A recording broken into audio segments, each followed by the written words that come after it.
मी किचनमध्ये जाताच मागून आवाज आला. मी फक्त चपाती खाणार आहे, वरण भात नको मला. मी शांतपणे भाताचा कुकर लावून घेतला. लावताना मात्र त्याच्यात लिंबू आणि तेल टाकलं.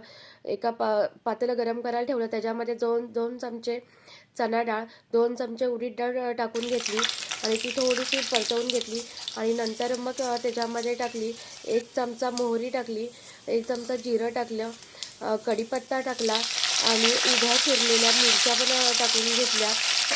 4-5 सुक्या मिरच्या टाकल्या, त्या पण अशा परतवून घेतल्या. उभा चिरलेला एक कांदा कापला, तो पण टाकला. हळद टाकली आणि शेंगदाणे थोडेफार टाकून घेतले. 2 लिंबांचा रस टाकून घेतला आणि फोडणी छानपैकी परतवून घेतली. त्याच्यानंतर आपला उकळलेला भात आहे तो टाकून छान मिक्स करून घेतला आणि सर्व झाल्याच्यानंतर मीठ टाकलं त्याच्यामध्ये आणि थोडीफार कोथिंबीर टाकून परतवून घेतलं आणि आज लेमन राईस तयार झाला. चॅनल आवडला असेल तर चॅनलला नक्की सबस्क्राईब करा.